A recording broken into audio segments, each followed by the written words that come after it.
Hi, welcome to കറക്കോൺ. അപ്പോൾ നമ്മൾ ഇന്ന് പഠിക്കാൻ പോകുന്നത് കുറച്ച് കറണ്ട് അഫയേഴ്സ് ആണ്. എല്ലാവരും നന്നായിട്ട് പി എസ് സി വേണ്ടി പ്രിപ്പയർ ചെയ്യുന്നുണ്ടെന്നാണ് വിശ്വസിക്കുന്നത്. ഈ പി സി പ്രിപ്പയർ ചെയ്യുമ്പോൾ അല്ലെങ്കിൽ ഒരു കോമ്പറ്റേറ്റീവ് എക്സാമുകൾ പ്രിപ്പയർ ചെയ്യുമ്പോൾ നമ്മൾ എപ്പോഴും ശ്രദ്ധിക്കേണ്ട ഒരു കാര്യമാണ് കൺസിസ്റ്റൻസി. ഈ കൺസിസ്റ്റൻസി എന്ന് പറഞ്ഞ സംഭവം നമുക്ക് എപ്പോഴും ആവശ്യമുള്ളതാണ്. അതില്ലാതെ അത് മുമ്പ് പോയിട്ടുണ്ടെങ്കിൽ നമുക്ക് നമ്മുടെ ഇത് മൊത്തത്തിൽ ഇപ്പോൾ ഡൗൺ ആയി പോകും. നമ്മുടെ പഠിത്തം മൊത്തത്തിൽ ഡൗൺ ആയി പോകും. ഇന്നിപ്പം നമ്മളിപ്പോൾ എന്തെങ്കിലും അസ്വസ്ഥത കൊണ്ട് അല്ലെങ്കിൽ ശാരീരികമായ അസ്വസ്ഥത കൊണ്ട് അല്ലെങ്കിൽ എന്തെങ്കിലും മെഡിക്കൽ ഇഷ്യൂ കൊണ്ട് അങ്ങനെ എന്തെങ്കിലും ഇമ്പോർട്ടൻ്റ് ആയിട്ടുള്ള എമർജൻസി കൊണ്ട് ഇന്ന് എന്തെങ്കിലും പഠിക്കാൻ പറ്റില്ലെങ്കിൽ ഒരു അരമണിക്കൂർ വേണ്ട, ഒരു 10 മിനിറ്റെങ്കിലും നമ്മൾ ഒരു ബുക്ക് എന്തെങ്കിലും വായിച്ചിട്ടുണ്ടാവണം. പി എസ് സിയെ ബന്ധപ്പെട്ട് എന്തെങ്കിലും ഒന്ന് വായിച്ചിട്ടുണ്ടാവണം. ആ ഒരു കൺസിസ്റ്റൻസി നമുക്ക് നിലനിർത്താൻ പറ്റിയിട്ടുണ്ടെങ്കിൽ നമുക്ക് ഇത് വിജയിക്കാൻ പറ്റുള്ളൂ. കാരണം നമ്മൾ എത്രത്തോളം ഒരു ദിവസം പഠിച്ചു എന്നല്ല, പഠിച്ചു ഇല്ലയോ എന്നുള്ളതാണ്. അത് പഠിച്ചോ ഇല്ലയോ എന്നുള്ളതാണ് മെയിൻ ആയിട്ടുള്ള കാര്യം. ഒരു ദിവസം നമ്മൾ പഠിച്ചോ ഇല്ലയോ എന്നുള്ളത് ആണ് ഏറ്റവും പ്രധാനം, എത്രത്തോളം പഠിച്ചു എന്നുള്ളതല്ല.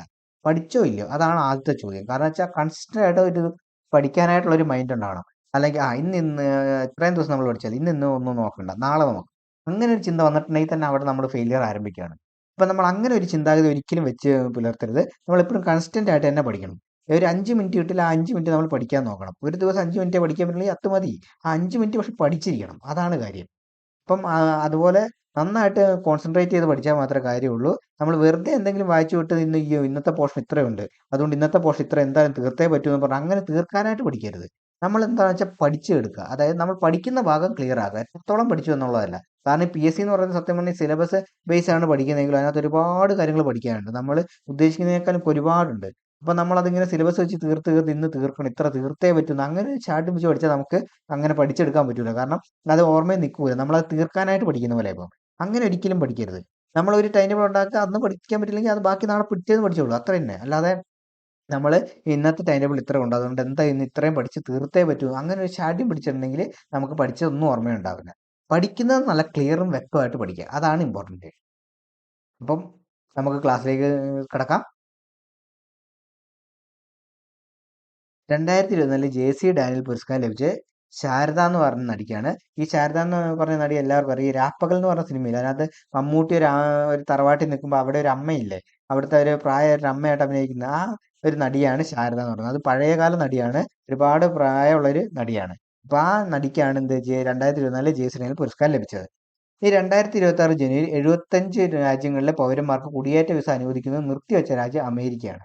അമേരിക്ക ഇത് കേൾക്കുമ്പോൾ ഈ കുടിയേറ്റ വിസകളൊക്കെ നിർത്തിവെക്കുന്നത് ഇപ്പം കൂടുതൽ അമേരിക്കയാണല്ലോ ഇങ്ങനത്തെ കാര്യങ്ങളൊക്കെ നിർത്തിവെക്കുന്നത്. കുടിയേറ്റക്കാർക്കുള്ള തട ഇടുന്നതും കുടിയേറ്റക്കാരികളെ ഒന്നും അങ്ങോട്ട് അനുവദിക്കാത്ത ഒരു രാജ്യം ഇപ്പം മെയിനായിട്ട് അമേരിക്കയാണ് വരുന്നത്. അപ്പം പെട്ടെന്ന് ഈ ചോദ്യം കാണുമ്പോൾ നമുക്ക് പെട്ടെന്ന് ഓപ്ഷൻ കാണുമ്പോൾ സാധാരണ കിട്ടുന്നതാണ്.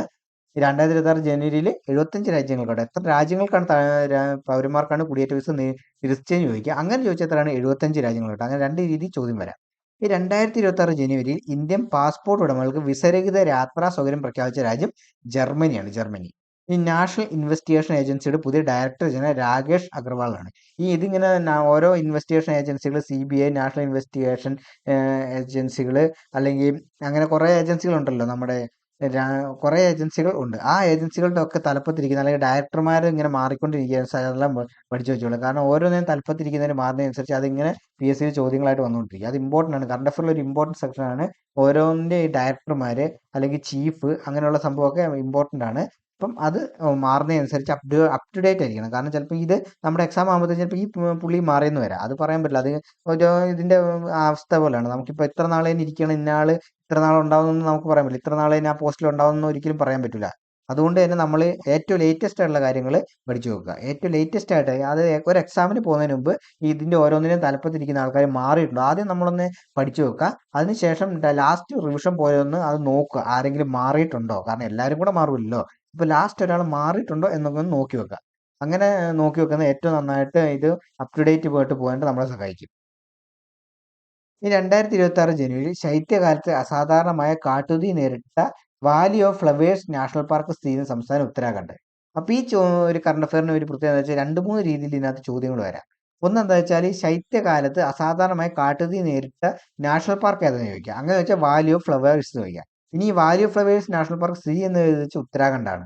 ഇനി വാലി ഓഫ് ഫ്ലവേഴ്സ് ഈ 2026 ജനുവരിയിൽ എന്താണ് അവിടെ ഉണ്ടായ അല്ലെങ്കിൽ അവിടെ ഉണ്ടായ പ്രത്യേകത എന്താണെന്ന് വെച്ചാൽ അത് അസാധാരണ ഒരു കാട്ടുതീ നേരിട്ടു. അത് ശൈത്യകാലത്ത് അസാധാരണ, ശൈത്യകാലത്ത് സാധാരണ അങ്ങനെ കാട്ടുതീ ഉണ്ടാവില്ല. അപ്പം ശൈത്യകാലത്ത് അസാധാരണ ഒരു കാട്ടുതീ നേരിട്ടു, അങ്ങനെ വേണം പഠിച്ചു വെക്കാൻ. അപ്പം ഇത് ഇങ്ങനെ 3-4 രീതിയിൽ ചോദ്യം വരാവുന്ന ഒരു കറണ്ട് അഫയർ സെക്ഷനാണിത്. അപ്പം അത് ആ ഒരെണ്ണം ഒന്ന് ശ്രദ്ധിച്ചു നോക്കുക. ഇനി ഇന്ത്യയിലെ ബ്ലോക്ക് ചെയിൻ സംവിധാനം നടപ്പിലാക്കുന്ന ആദ്യ പബ്ലിക് സർവീസ് കമ്മീഷൻ ചെയ്തത് കേരള PSC ആണ്. ഈ ബ്ലോക്ക് ചെയിൻ എന്തിനാണ് ഉപയോഗിക്കുന്നത്?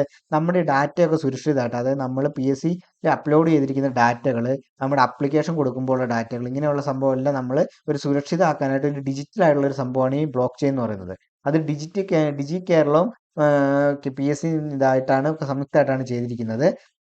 ഇത് ഉദ്ഘാടനം ചെയ്തത് നമ്മുടെ മുഖ്യമന്ത്രിയായിട്ടുള്ള പിണറായി വിജയൻ സാറാണ് ഇത് ഉദ്ഘാടനം ചെയ്തിട്ടുള്ളത്, ബ്ലോക്ക് ചെയിൻ ഉദ്ഘാടനം ചെയ്തിട്ടുള്ളത്. ഇനി ഇന്ത്യയിൽ ആദ്യമായി ഗ്രീൻ അമോണിയ പ്രൊജക്ട് നിലവിൽ വരുന്നത് കാക്കിനാടയാണ്. കാക്കിനാട. ബഹിരാകാശ യാത്രയിൽ ഒരാളുടെ ആരോഗ്യ പ്രശ്നത്തെ തുടർന്ന് ദൗത്യം വെട്ടിച്ചുരുക്കി ഭൂമിയിലേക്ക് മടങ്ങിയ ബഹിരാകാശ ദൗത്യമാണ് Crew-11. ഈ Crew-11 എന്ന് പറയുന്നത് നാസയുടെ ഒരു ദൗത്യമായിരുന്നു.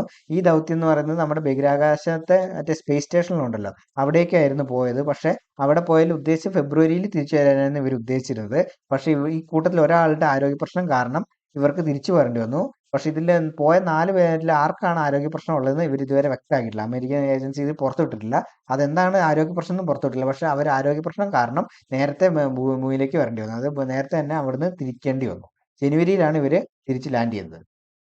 അപ്പം ആ ഒരു ദൗത്യം ഏതാണ്? Crew-11. Crew-11 എന്ന് ചോദിക്കാൻ സാധ്യതയുള്ളൂ. വേറെ ഒരുപാട് ഡീറ്റെയിൽഡ് ആയിട്ട് ഇവർ ചോദിക്കാൻ സാധ്യത. ആ ദൗത്യത്തിന്റെ പേരാണ് കൂടുതലായിട്ട് ചോദിക്കാൻ സാധ്യതയുള്ളത്. അതിന്റെ പ്രത്യേകത എന്താണ്? അത് ഒരാൾക്ക് ആരോഗ്യ പ്രശ്നം മൂലമാണ് അവർ തിരിച്ചു ഭൂമിയിലേക്ക് വെട്ടിച്ചുരുക്കി, അതായത് ദൗത്യം വെട്ടിച്ചുരുക്കി ഭൂമിയിലേക്ക് വരേണ്ടി വന്നു. അപ്പൊ അതാണ് ഇതിന്റെ പ്രത്യേകത എന്ന് പറയുന്നത്. Crew-11ന്റെ ഏറ്റവും വലിയ പ്രത്യേകത എന്ന് പറയുന്നത് അതാണ്. ഈ 2026 ജനുവരിയിൽ സംസ്ഥാന ശാസ്ത്ര സാങ്കേതിക പരിസ്ഥിതി കൗൺസിലിന്റെ ബാലശാസ്ത്ര സാഹിത്യ അവാർഡ് ലഭിച്ചത് പ്രദീപ് ഓർക്കാട്ടേരിക്കാണ്. പ്രദീപ് ഓർക്കാട്ടേരിക്ക്. ഈ 2026 ഇന്ത്യയുടെ റിപ്പബ്ലിക് ദിനാഘോഷത്തിന് മുഖ്യ അതിഥികൾ എന്ന് പറഞ്ഞാൽ ആന്റോണിയോ കോസ്റ്റയും ഉർസുല വൊണ്ടേർലിയും. ഇവർ രണ്ടുപേരും ആരാണ്? ഇവർ രണ്ടുപേരും യൂറോപ്യൻ യൂണിയന്റെ പ്രതിനിധികളാണ്. യൂറോപ്യൻ യൂണിയന്റെ പ്രസിഡന്റ് ആണ് ഇവരാണ്. അപ്പൊ ഇവരെ യൂറോപ്യൻ യൂണിയൻ, അതായത് റിപ്പബ്ലിക്, ചിലപ്പോൾ ഇവരുടെ പേരായിരിക്കില്ല കൊടുക്കുക, യൂറോപ്യൻ യൂണിയന്റെ പ്രതിനിധികൾ എന്നായിരിക്കും ഓപ്ഷനിൽ ഉണ്ടാവുന്നത്. അപ്പൊ അങ്ങനെ വന്നാൽ അതായിരിക്കും ഉത്തരം വരുന്നത്. ഇവരുടെ പേരെടുത്ത് ചോദിച്ചിട്ട് ഇങ്ങനെ ഓപ്ഷനിൽ ഇവരുടെ പേരുണ്ടെങ്കിൽ പേരെഴുതുക, ഇല്ലെങ്കിൽ ചിലപ്പോൾ യൂറോപ്യൻ യൂണിയന്റെ വക്താക്കൾ അല്ലെങ്കിൽ അവരുടെ റെപ്രസെന്റേറ്റീവ്സ് എന്നൊക്കെ ആയിരിക്കും ഉണ്ടാവുന്നത്. ഇപ്പൊ അങ്ങനെയാണെങ്കിൽ അങ്ങനെ എഴുതുക. അത് അങ്ങനെ 2 രീതിയിൽ ചിലപ്പോൾ ഇത്തവണ ചോദിക്കാൻ സാധ്യതയുണ്ട്, ഓപ്ഷനിൽ കാണാൻ സാധ്യതയുണ്ട്. ഇനി 2026 ജനുവരിയിൽ സെൻട്രൽ വിജിലൻസ് കമ്മീഷണറായി നിയമിതനായത് പ്രവീൺ വശിഷ്ഠ്. മുമ്പ് നമ്മൾ പഠിച്ചത് NIA-യുടെ കമ്മീഷണറാണ്. NIA-യുടെ മാറിയ ചീഫ് ആരാന്നാണ് പഠിച്ചത്. അതാരാണ്? രാകേഷ് അഗർവാളാണ്. അപ്പൊ ഇപ്പൊ നമ്മൾ നോക്കുന്നത് എന്താണ്? സെൻട്രൽ വിജിലൻസിന്റെ കമ്മീഷണറായി നിയമിതനാണ്. അത് പ്രവീൺ വശിഷ്ഠ്. മുമ്പ് രാകേഷ് അഗർവാൾ NIA-യുടെ, ഇവിടെ വിജിലൻസ് കമ്മീഷണർ, സെൻട്രൽ വിജിലൻസ് കമ്മീഷണറാണ് പ്രവീൺ വശിഷ്ഠ്. ഇനി മമ്മൂട്ടിക്ക് 2026 ലഭിച്ച പത്മ പുരസ്കാരം ഏതാണ്? പത്മഭൂഷൺ ആണ്. പത്മഭൂഷണാണ് മമ്മൂട്ടിക്ക് 2026 ലഭിച്ച പത്മ പുരസ്കാരം. ഈ 2026 ജനുവരി ബാഡ്മിന്റണിൽ നിന്നും വിരമിക്കൽ പ്രഖ്യാപിച്ച ഇന്ത്യൻ താരം ലഭിച്ച സൈന നെഹ്വാൾ.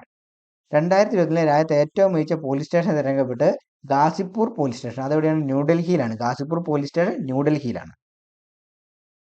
ഇനി സ്ത്രീകളുടെ സുരക്ഷയും ശാക്തീകരണവും ലക്ഷ്യമിട്ട് കേരള വനിതാ കമ്മീഷൻ ആവിഷ്കരിച്ച ക്യാമ്പയിനാണ് പറന്നുയരാൻ കരുത്തോടെ. ഈ പറന്നുയരാൻ കരുത്തോടെ എന്ന ക്യാമ്പയിന്റെ അംബാസിഡറായി നിയമിതയായ വ്യക്തിയാണ് മഞ്ജു വാര്യർ. സിനിമാ നടി മഞ്ജു വാര്യരാണ് പറന്നുയരാൻ കരുത്തോടെ എന്ന ക്യാമ്പയിന്റെ അംബാസിഡർ.